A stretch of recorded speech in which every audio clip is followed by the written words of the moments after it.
I love fly fishing. I think it's the greatest, most exciting way to catch fish. Any size, anywhere. And I think anyone can do it if they take care to buy the right equipment and then practice with it.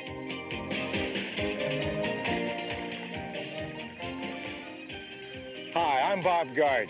With this program, I'm going to show you the quickest, fastest way to learn fly fishing so that you can derive the greatest amount of satisfaction from a fantastic sport.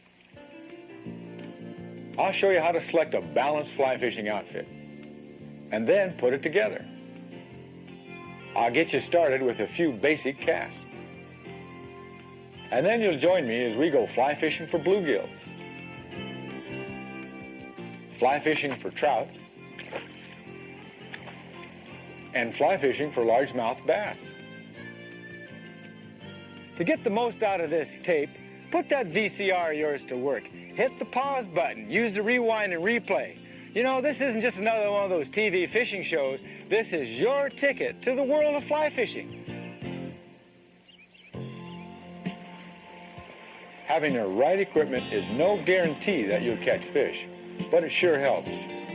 The key to getting the right equipment is to make sure all the components are balanced. That means everything is designed to work together. The line and leader match the fly, and the rod and reel match the line. With a balanced system, it's easier for you to make accurate casts. That way you can catch more fish, and you'll have a lot more fun. Whoa! All right, nice fish, nice fish. Whoa, it's a brown trout too, nice brown. One of the easiest ways to get a balanced system is to buy a complete fishing outfit from a quality supplier. A typical outfit may include a rod, reel, line, leader, and backing. Everything you need except flies and some accessories. These outfits are an excellent value, and they're a great way to get started without worrying about a lot of equipment choices. Come on, fella, I'll let you go. Oh, what a pretty fish. Look at those red spots. Oh, pretty fish. Right in the side of the mouth here. Hello, guy. How you doing? Let me get this out of you. Nice brown trout. That's what having a balanced outfit's all about. Even if you get a complete outfit, you still should know about things like line weights, rod weights, leader sizes, and so on. Let's start with the line. In fly fishing, you cast the line, and the weight of the line carries the fly. You have to pick a line that matches the fly and the kind of conditions you're fishing in. To pick the right line, you need to choose a line weight, taper, function, and color. All of those features are identified on the fly line's label. This is the line's weight number.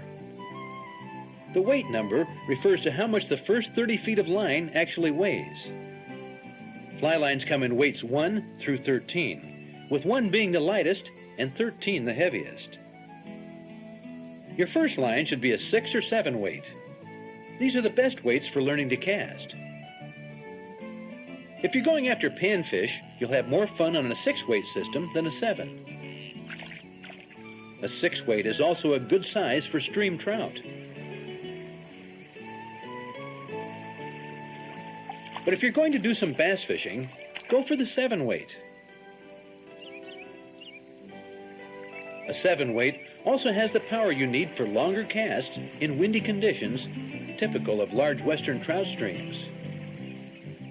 After picking a line weight, you need to choose a taper. Your first line should be a weight forward taper. On the label, that's abbreviated WF. When fish are feeding on or near the surface, you should use a floating fly line. It's the easiest line to use, and it's the one you'll be using most often. But many times fish are feeding at different levels below the surface, and a floating line might not get your fly deep enough. Then you should use a floating sinking line. The tip sinks, taking the fly down to the feeding level of the fish.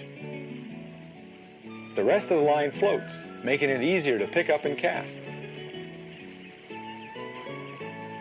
So your first fly line should be a 6 or 7 weight forward floating line. Your second line should be a floating sinking line with a 10-foot fast sinking tip, the same weight as your floating line. And you want an extra spool and backing for that second line. Finally, what about line color? If you can see your line, it'll make both casting and fishing easier. So pick a bright line, like orange, yellow, or white.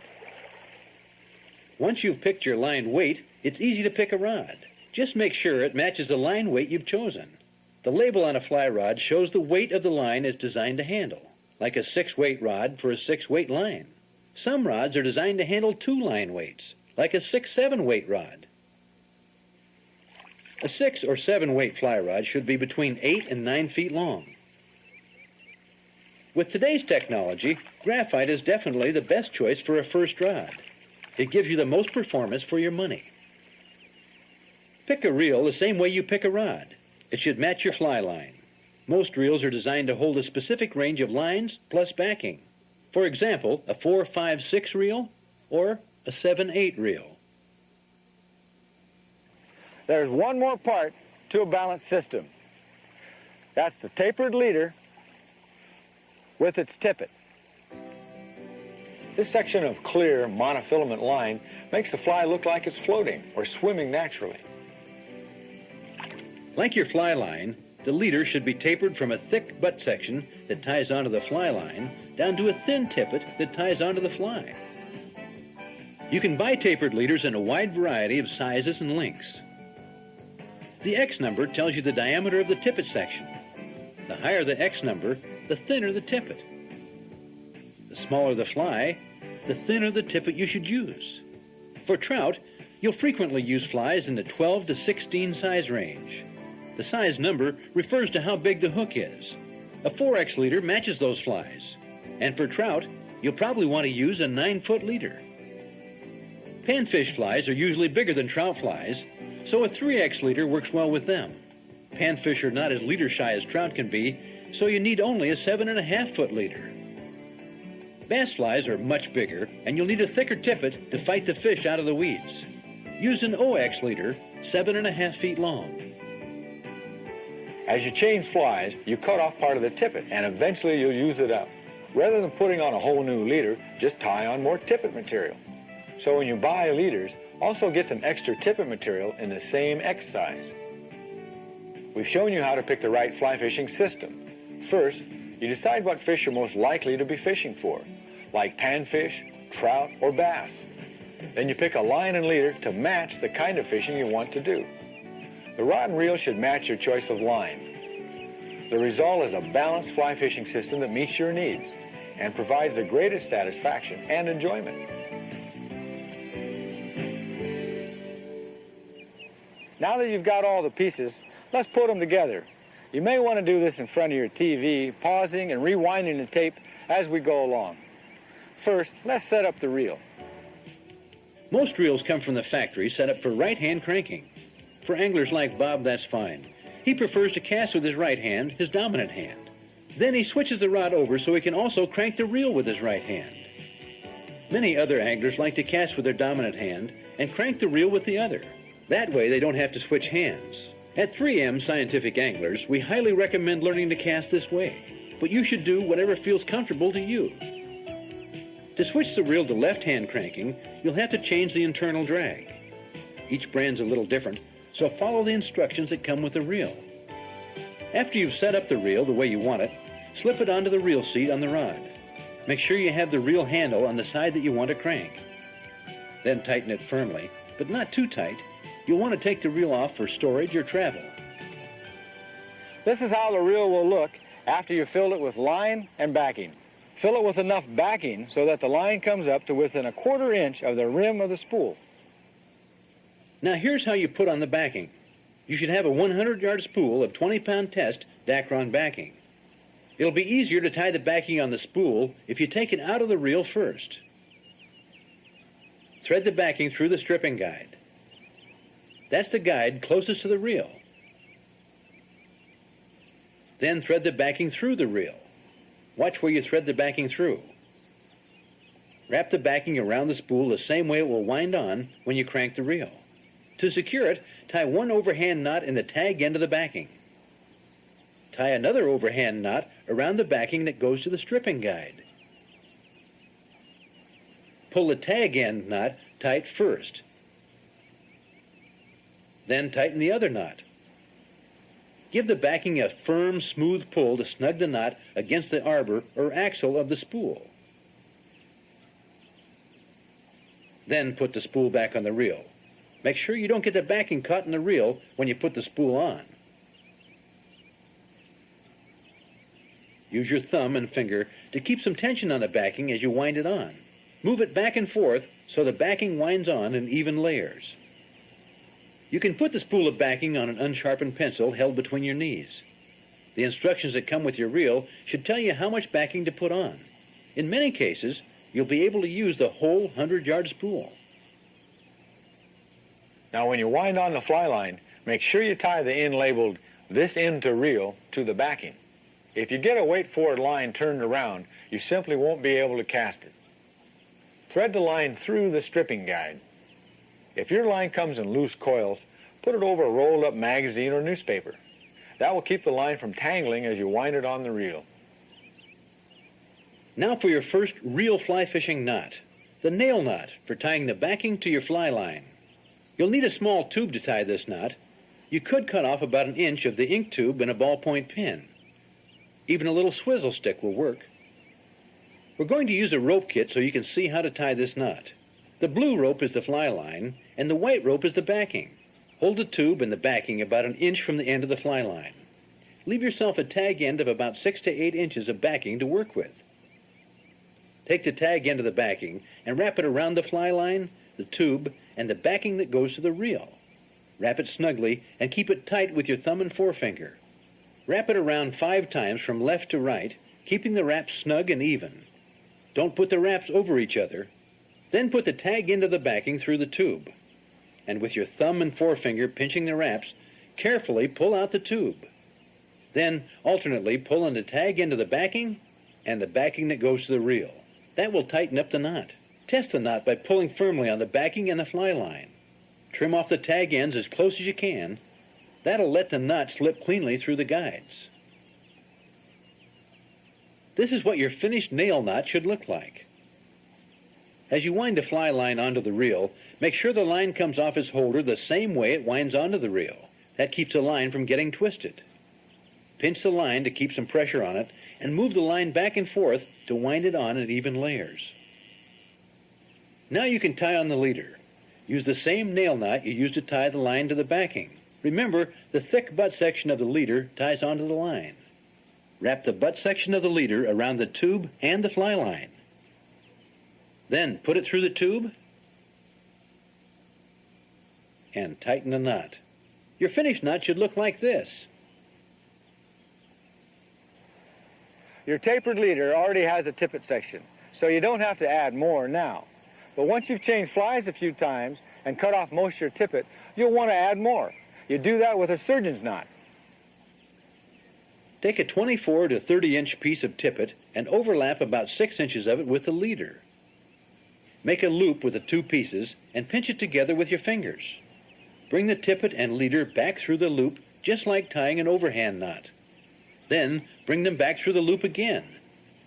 Make sure the loops are equal in size. Then pull the leader and tippet on either side of the knot to tighten it. Trim the tag ends, and you've got a surgeon's knot. Before tightening the surgeon's knot, you should wet it to reduce friction. Friction causes heat, which weakens the line and causes the knot to break. You should wet all monofilament knots. While we're on the subject of tying knots, we'll show you the improved clinch knot for tying your fly to your tippet. Thread about 3 to 4 inches of tippet through the eye of the hook.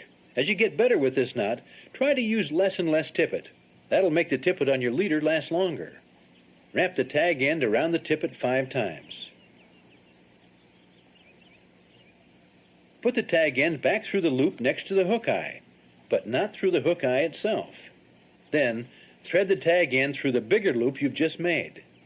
Hold the tag end stationary over the back of the fly, then pull in the tippet to tighten the knot. Again, wet the knot before you pull it tight. Trim the tag end as close as you can. This is the knot you'll use most often while fishing. Learn to tie it well, because there's nothing as frustrating as losing a good fish to a bad knot. Now let's put the rod sections together. Slide the tip ferrule over the butt section with the guides offset. Then, keeping your hands close to the ferrules, twist the sections together firmly until the guides line up. To string up the rod, strip the leader and about 10 feet of line from the reel. Now don't make the mistake of threading the line through the hook keeper. That's for holding your fly. Put the butt of the rod on the ground, but don't let dirt or sand get in your reel. If you double the line over when you thread it, the line can't fall back through the guides if you let go. Make sure you go through each guide and don't wrap the line around the rod. Now pull the leader and tippet out and tie on a fly.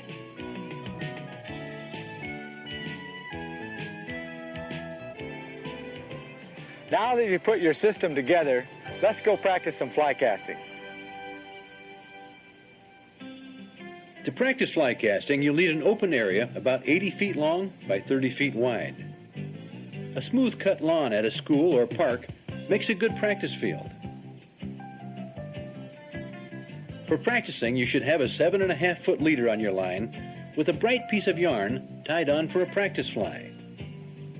Wear sunglasses to protect your eyes when you're casting, even when you're practicing with a yarn fly. Before we get into casting, there's one basic term you should know, and that's called the loop. The loop is the shape the line takes as you make a cast. A well-formed loop looks like a candy cane and is usually about 2 to 4 feet wide. To get a well-formed loop and make a good cast, you have to learn the basic casting stroke. Don't try casting the line right away. Use just the butt of the rod and concentrate on the hand and arm movements. Point your thumb toward the tip of the rod and grip it firmly.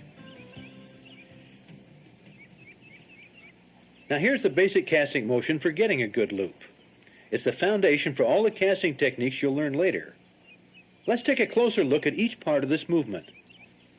Start with your arm forward, about shoulder high. Your hand and wrist should be rotated forward. Draw your arm straight back, parallel to the ground. Your hand and wrist start rotating back slowly. It's a slow motion. You don't apply any power to the cast here. When your hand is a few inches from your shoulder, you smoothly but quickly rotate your hand and wrist back. This is where you apply the power of the cast. At the end of the casting motion, you let your hand and wrist drift back a little. Then drive your arm straight ahead, parallel to the ground. As you do, let your hand and wrist drift forward. Use a quick, smooth wrist action to power the cast.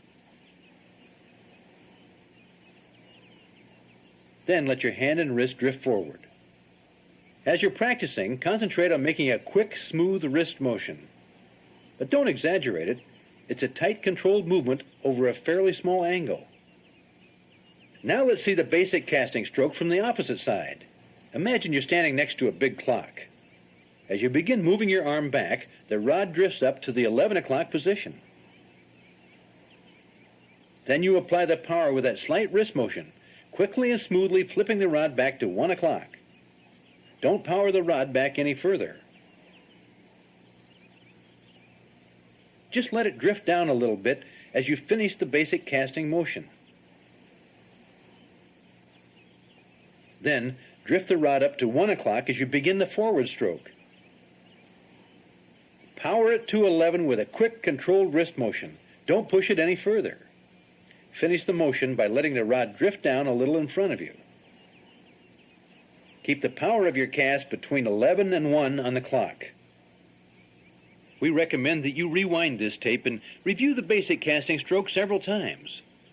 Practice it until it becomes easy and natural to you. It's the key to learning how to cast. Now let's try casting the line. When you're fly fishing, you actually make two separate casts. A back cast and a front cast. You may find it easier to learn them separately and then put them together.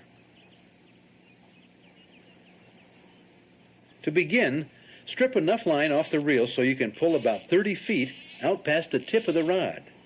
You don't need any more right now. In fact, most of the time, you'll be casting to fish 30 feet away or less. Walk away with the line until it's straight out from the rod.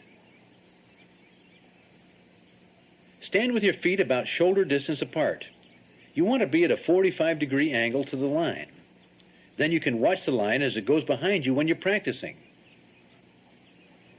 With your line hand, hold the line tightly at about waist level. Tilt the rod away from you slightly when you cast. That keeps the line from hitting the rod or you. To make a back cast, hold the rod straight out. Slowly drift the rod up to the 11 o'clock position. Then use your arm in that short controlled wrist motion to power the rod back to 1 o'clock. As the line falls back, you can let the rod drift down a little with the line. Use a similar motion to make the front cast. Slowly drift the rod up to 1 o'clock. Use smooth, even power to drive the rod forward to 11 o'clock. Now let the rod tip drift down with the line. Turn your head as you make the back cast and watch the line. The line should form a loop and then lay out straight behind you. In this demonstration, Bob's been pausing briefly at the end of his power stroke. That shows you where the power ends and the drift begins. He's also been using a long, exaggerated arm movement that shows each element of the basic casting motion. As you become a skilled caster, you'll develop a smooth, continuous casting motion like the one Bob is demonstrating now. You'll also learn to shorten or lengthen your arm movement to match the length of line you're casting. Practice a front cast and a back cast separately, stopping between each one. Work at it until you can get the line to go out straight in both directions. Then put them together. Back cast, front cast. This is called the pick-up and lay-down cast, and it's one of the casts you'll be using most frequently. The key to making this cast is waiting for the back cast to straighten out before starting the front cast. Also notice that Bob doesn't let the rod drift down very far after his power stroke. Now you want to keep that back cast up in the air. But you do want to let the rod drift down after your front cast. Stop the power at 11 and let the rod drift down with a line. That's how you make an accurate, delicate cast. When you make continuous front and back casts, you're false casting.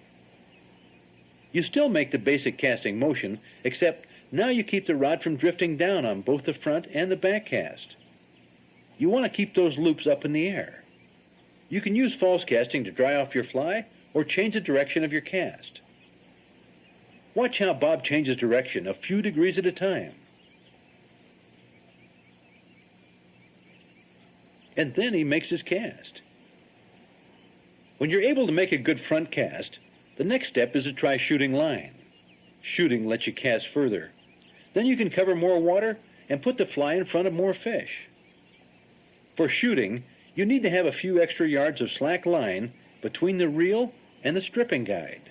The energy of the cast will carry the extra line out through the guides. False cast, and then make a regular front cast.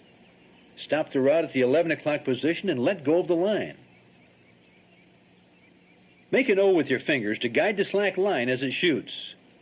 You can shoot any fly line, but the weight forward taper is best for shooting. When you learn the basic casting motion, you're ready to go out and try a little fly fishing. But there's one more skill you need to become a good fly caster.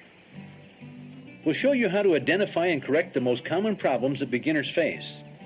For example, If you just can't get any distance with your cast, you may be casting too wide of a loop. A wide loop is caused by moving your rod in a big arc. A wide loop is air resistant and doesn't go very far. You may be using too much wrist motion. Correct the problem by moving the rod in a smaller arc. Control your wrist and power the rod only between 11 and 1 on the clock. Then you'll get tight, well-formed loops. Sometimes your line will get all tangled up when you cast. You'll even tie knots in your leader, commonly known as wind knots. But they're not caused by the wind. They're the result of a tailing loop. You get tailing loops when you punch the rod too quickly. Correct the problem with a basic casting motion.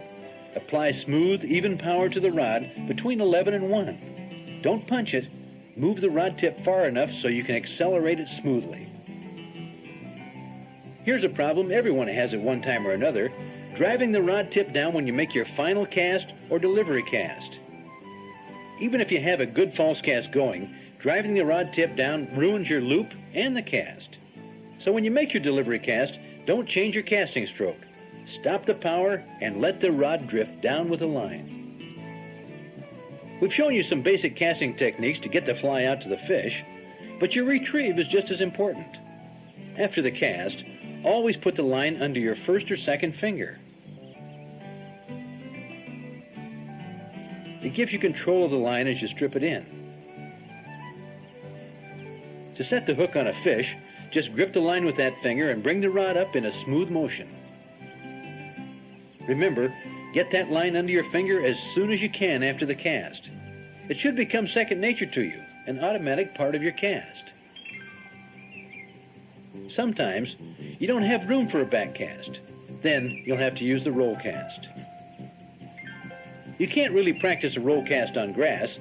You need friction between water and the fly line to make it work. To make the roll cast, bring the rod tip up until it's just behind your head. Tilt the rod out and away from you a little. Wait until the line stops moving towards you, then quickly flip the rod tip forward and down. The line will roll out and flip the fly forward. Let's take a close look at the roll cast. Bring the rod tip up and behind you.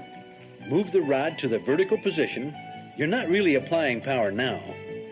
Here's where you apply the power. Use the force of your arm and your wrist to punch the rod out to about the 2 o'clock angle in front of you. Don't power it down any lower than that. Just let the rod drift down with the line. When you get the feel of the roll cast, it'll look like one continuous stroke. I've shown you some of the basic casting skills you'll need for fly fishing. To improve those skills, you'll want to take a class in a small group from a good instructor. That way you can get personal advice on what you're doing right and where you need to improve. For an in-depth video course on fly casting, get the Scientific Anglers Program's Basic Fly Casting and Advanced Fly Casting with Doug Swisher. You'll see that fly casting is a lifetime sport, and that there are always ways to improve your skills or add to your repertoire of casts.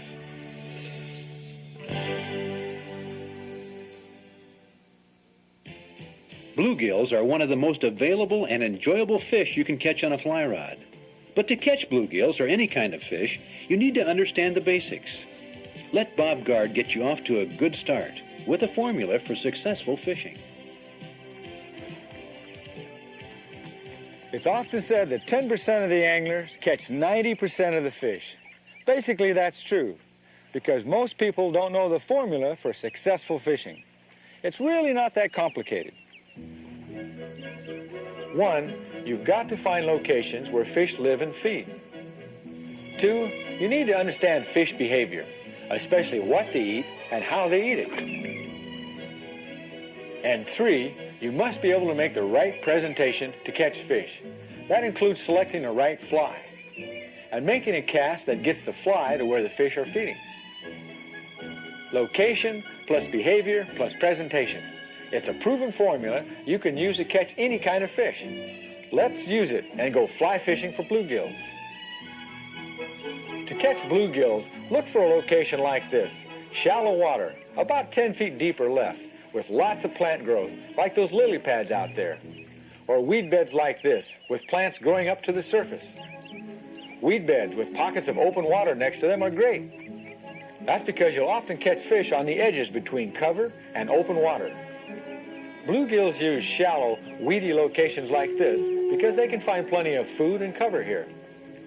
Bluegills feed on aquatic insects like mayflies and damselflies, both the adults and the nymphs.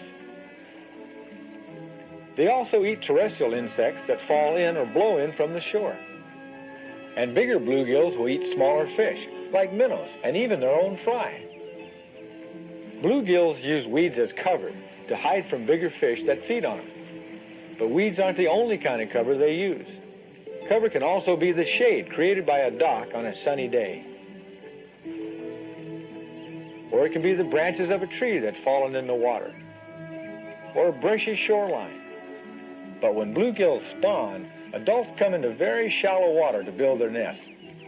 Bluegills usually spawn in the spring. The heat of the sun hatches the eggs.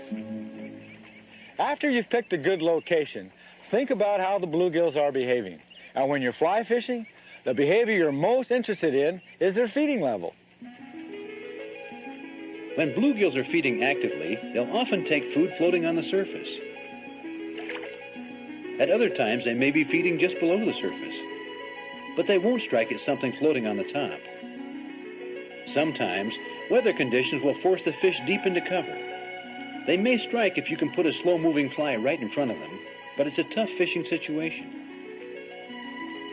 Your fly has to get to the feeding level of the fish, so you should have a variety of floating and sinking flies. These flies imitate the kinds of things that bluegills eat. These small poppers float on the surface, and these water crickets absorb water so they'll sink slowly. Bluegills will also take trout flies, a floating dry fly like a royal wolf, and small nymphs that sink below the surface. Now the big question is, which fly should you use first? Right now there aren't any fish feeding on the surface, but they might be active enough to take a floating fly if they see one. I like to start fishing with surface flies like this popper. It's the fastest, easiest, and most fun way to find out if there are any active fish in this location. I'm using a 6-weight system with a weight-forward line.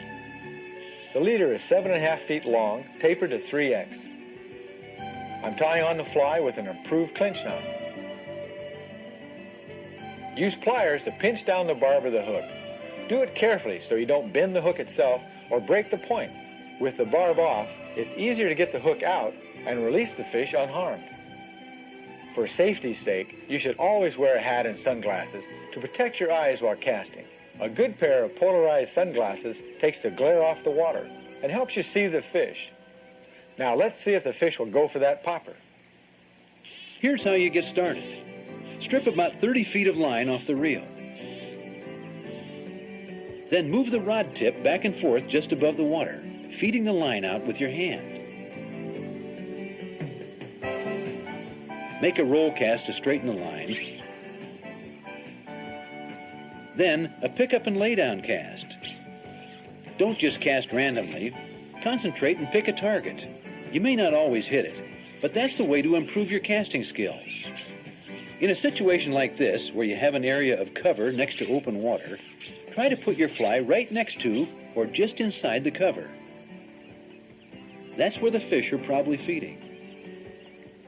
As you can see from this angle, there's another weed bed just outside the lily pads. That kind of cover can hold bluegills too, so you want to retrieve your fly over it. After you make the cast, put the rod tip right down near the water. If you have the rod tip up, the line will move and pull your fly out of position. Then take in the slack line. Remember, keep the line over your finger so you can set the hook if a fish strikes. To retrieve the fly, let it sit until the ripples have gone away. Then strip the line in a few inches at a time. That action may get a fish's attention and provoke a strike. Strip the line and pause. Strip and pause. Vary the speed and timing of your retrieve. Sometimes a fast retrieve catches fish. Sometimes it takes a slow retrieve. After you've retrieved the fly a few feet away from the cover, make a cast to another target. You want to cover the water. In this case, That means putting a cast every foot or so along the edge of the lily pads. You're using the fly to search for active fish. Keep on casting until you've covered the entire target area. Notice that Bob didn't jerk his rod up to set the hook. All it takes is a smooth lifting motion, just like you'd make to begin another cast.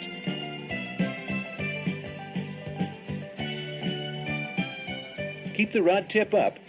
That helps keep pressure on the fish so the hook doesn't come out.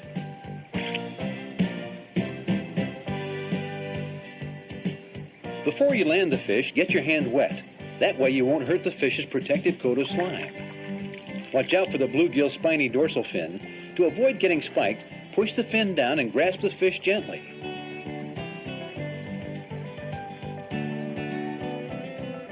Take the hook out as quickly as you can and put the fish back in the water.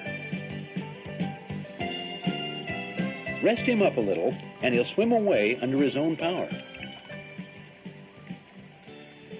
Now that's fun on a light fly rod. That fish really attacked this surface popper. But what if he hadn't? What if I'd covered this entire location and didn't get a single strike? What would you do next? Should you change locations and move to another spot on the lake?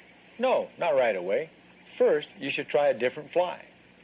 Sometimes a different color or shape will provoke a strike. You may need to use a smaller surface fly, like one of these trout flies. But you should also think about the behavior factor. If you're not getting any action on the surface, the fish may be feeding at a different level, below the surface. To search for those fish, use a slow sinking fly, like this water cricket. Let's try a sinking fly in this shallow water at the other end of the dock. A sinking fly is usually heavier than a floating fly, so it'll cast a little different. Slow your pace down a bit. After the fly lands, let it sink for several seconds. Take in the slack line, strip in a few inches, pause, then strip again. Now watch how the speed of your retrieve can really make a difference. Here Bob's retrieving the fly slowly, and the fish are just following, pumping the fly a little, but they don't really strike. This time Bob's using a faster retrieve. The fast retrieve really gives the fly a lot of action. And look what the fish do. One's following it. Keep it moving. That fast action triggered a strike instead of just a follow. But under other conditions, the fish might not be triggered by a fast retrieve. That's why you always try different speeds and timing until you find out what kind of retrieve works.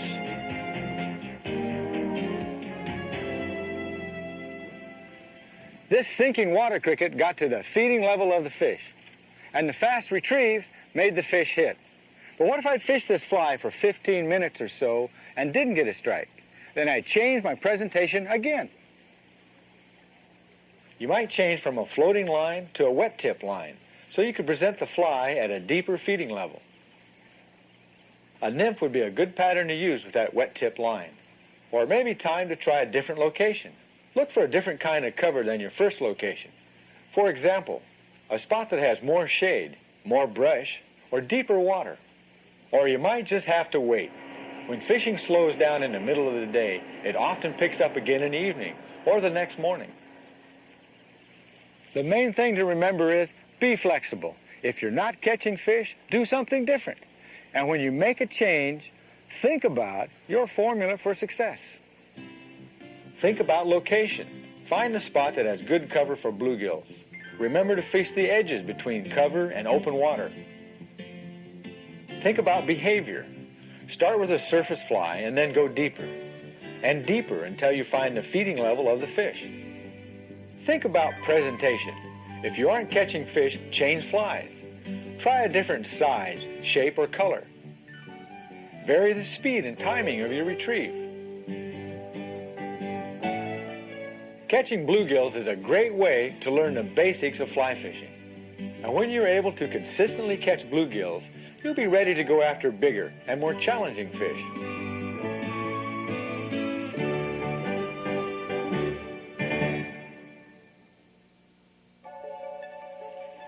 Now let's use that formula for success. Location, plus behavior, plus presentation, and go fly fishing for trout. In a stream, you'll find trout in very specific locations called lies. Lies are often created by obstructions in the water, like rocks or fallen trees. Trout hold in lies to get out of the current. The slow-moving water in a lie lets the trout conserve its energy. Trout feed in lies because the fast water brings food to them like a conveyor belt. Can you find the lies in this part of the stream? There may be one or more trout holding and feeding in each one of these spots. As with bluegills, the trout's feeding level is its most important behavior. Sometimes they'll be taking insects off the surface, like mayflies, caddisflies, stoneflies, and terrestrial insects like beetles. At other times, they'll be feeding at levels below the surface. They'll be feeding on nymphs, scuds, sculpins, and other aquatic creatures. To get started in trout fishing, you need only 4 different types of flies. The key is to pick good patterns and then have a range of sizes. The Adams is a dry fly that imitates floating insects. 10 to 16 is a good size range to have on hand. The woolly worm is fished beneath the surface. Get this pattern in a couple of colors, size 6 to 12. The hare's ear is a classic nymph pattern. It represents a variety of underwater insects. Have a range of sizes, 6 to 18. The muddler is one of the most popular streamer patterns for imitating minnows. You can also fish it dry to imitate a grasshopper. Get a selection from size 4 down to size 12. In trout fishing, there are 2 basic presentations you can make, either upstream or downstream. Bob will show you how and when to use them. To fish for trout, Bob is using a 6-weight system with a weight-forward line, and he's using a 9-foot 4X tapered leader. When you're learning how to use a dry fly to catch trout, you should start with the upstream presentation. That's because it's the easiest way to get a drag-free float. This is drag. It occurs when the fly doesn't float along with the current. Trout will usually reject a dragging fly because it doesn't look natural.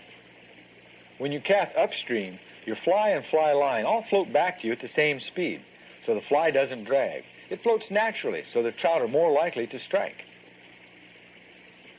Here's how to make that upstream presentation with an Adams dry fly. First, always treat your dry flies with floating. That helps them to float high on the surface like a natural insect. Then pick an area that has plenty of lies for trout and wade in downstream from there. Step carefully as you wade out. Felt sole boots will help you keep your footing. Neoprene waders will keep you comfortable, even in cold spring water. Then make short casts upstream, 30 feet or less. You don't want a lot of line floating around to put drag on your fly. Try to put the fly upstream from where you think a fish is holding. That will let the fly float down to the trout. You'll have to strip line in as fast as the current carries it back to you. Then shoot the line out on your next cast. You want as little slack line as possible between the fly and the rod tip. That lets you set the hook quickly when a trout strikes. When you've put a few casts through all the areas you can reach comfortably, take 1 or 2 steps forward and do it again. Now you're covering new lies that you didn't reach before. If the trout aren't hitting dry flies, put on a strike indicator and fish upstream with the nymph. This strike indicator is a short, hollow piece of floating fly line. It slides on over your tippet before you tie on the fly. To make the strike indicator stay in place, slide it over a knot in your leader. You should have about 3 to 4 feet of tippet between the fly and the indicator, or about twice the depth of the water you're fishing. You make the same kind of cast you made with the dry fly, casting upstream to areas like this riffle. The riffle is created by boulders on a stream bottom, obstructions that create lies for trout. Strip in the line as it floats back to you. Watch the indicator. Any hesitation or sideways movement means that a trout may have taken the nymph, and you should set the hook. Most of the time, the trout's food floats or drifts with the current. The upstream presentation lets you present a fly in a similar manner. But sometimes the trout's food doesn't just drift, like this sculpin swimming along the bottom. To imitate minnows and other swimming creatures that trout eat, make your presentations downstream. You can use the downstream presentation with wet flies, like the muddler or woolly worm. Let's start with a woolly worm. Simply cast across stream and let the fly and line drift downstream. Follow the line with the rod tip until it is straight downstream from you. Then take one step downstream and cast again. The downstream presentation is great for covering broad sections of a stream. You don't have to retrieve the line, just let it drift. Or you can add a little motion with the rod tip. If you're using a muddler minnow, that motion makes the fly dart around like a real minnow. We've covered this part of the stream pretty well. Let's try a dry fly again in a different section. That undercut bank is a great lie. The current next to the bank is slow. The faster water brings in food, and the undercut gives trout overhead protection from predators.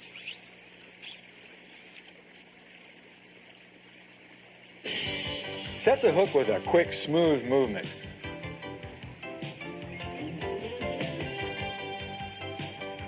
Then put the rod tip up high to keep pressure on the fish. Look at him jump. It's a rainbow. Putting the rod tip down keeps the leader out of the brush or branches. You don't want to get hung up now. When you get him away from the bank, keep the rod tip up. Get the line on a reel so it doesn't get tangled. Keep steady pressure on him until he gets tired. Don't try to pull the fish in too fast or you'll break the tippet. To land the trout, put your rod up high and work the fish upstream from you. Get your hand wet so you don't hurt the fish. And wait until he settles down so you can land him.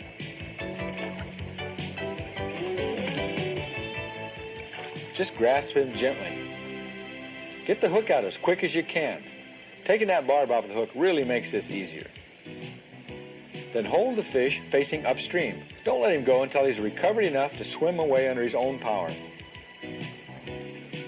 We've just touched on some of the basics of fly fishing for trout. It's enough to get you started, but when you're ready for more in-depth information, take a look at the Scientific Angler's Mastery series of video programs. You'll learn more about finding the best lies and making the right presentations to catch even the most selective trout.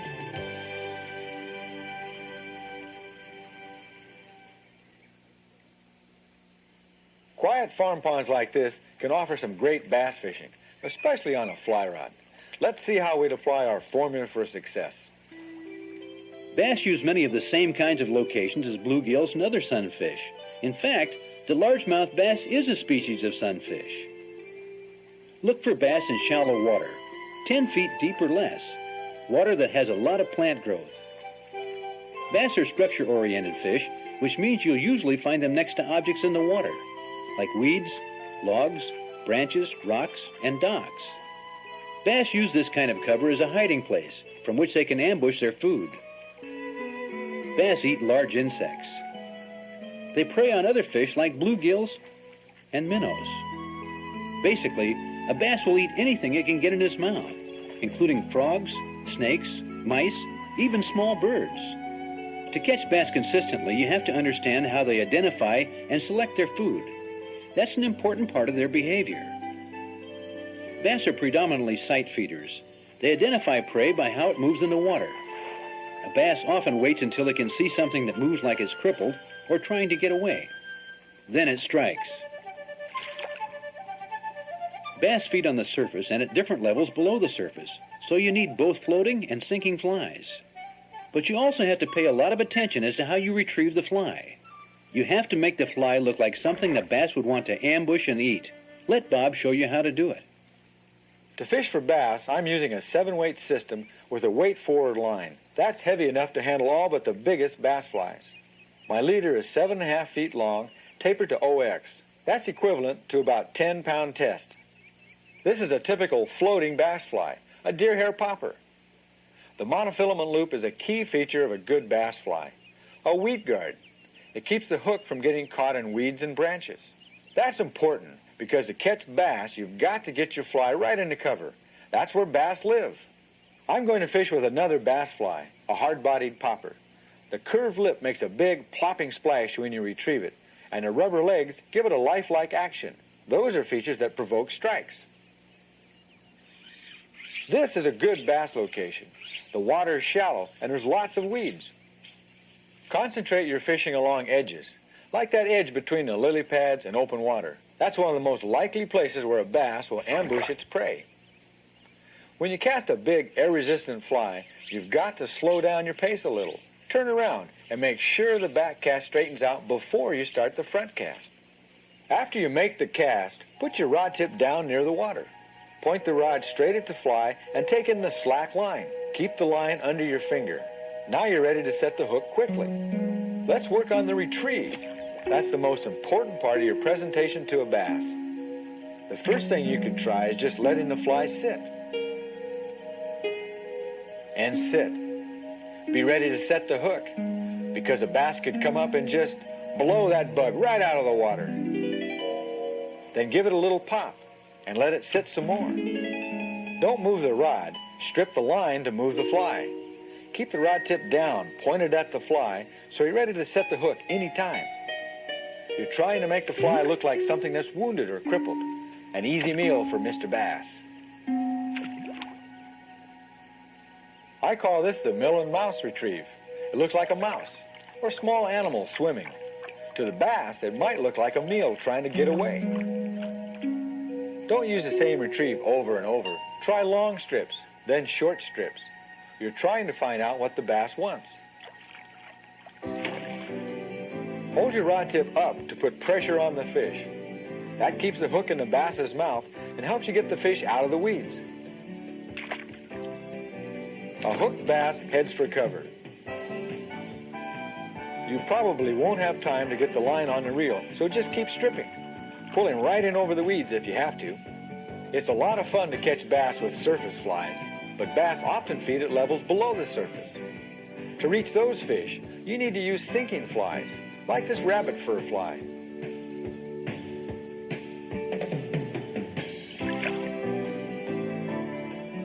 Look at that action. By varying the speed and timing of your retrieve, you can make it swim through the water or crawl along the bottom. It has a weed guard so you can retrieve it through thick cover. If you don't want to go deeper than 3 or 4 feet, fish a sinking fly with your floating line at 7.5 foot leader.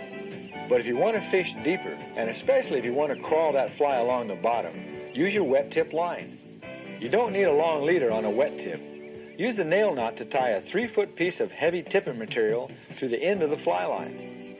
OX is heavy enough for light cover. The sinking part of your wet tip line pulls the fly down to deeper feeding levels. Even as you strip line to retrieve, the fly stays deep.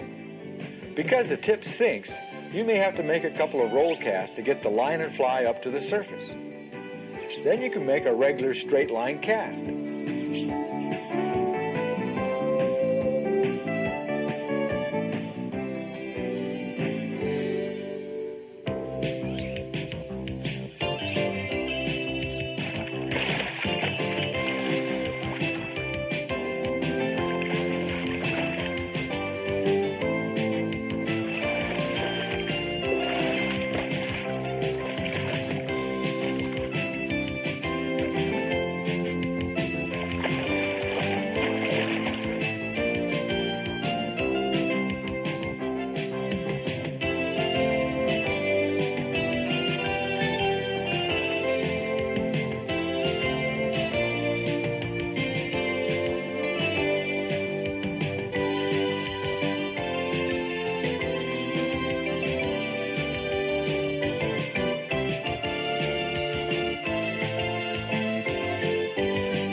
Once you've experienced the excitement of hooking and landing a fish on a fly rod, you'll want to learn more and more about this sport. And you want to improve your skills. The question is, where do you go from here? Fly fishing magazines are a great source of information. You'll learn more about tactics and techniques. You'll learn about different lines, tapers, and tippets. You'll go along on fly fishing adventures around the world. You might sign up for a fly fishing class or clinic. It's a fun way to find out more about the sport. By watching this program several times and really studying it, you're going to get the basics you need. Then you'll be ready to experience the pride that comes with a well-placed cast. The satisfaction of knowing what the fish are doing and why. And the thrill of a fish striking and bending your rod to the water. You're ready to experience the magic of fly fishing.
If it's excitement you're after, come fishing with the experts from 3M Scientific Anglers and learn ways to catch more and bigger trout on the fly. You'll learn where to find trout in a stream and ways to present the right fly with the perfect cast so you can catch the most elusive trout during hatch and non-hatch situations. Plus, there's steelheading for 20-pound rainbows or going for the ultimate saltwater challenge. Let 3M Scientific Anglers bring home the excitement while you learn a lifetime of mastery techniques that will help you become the best fly fisherman you can be.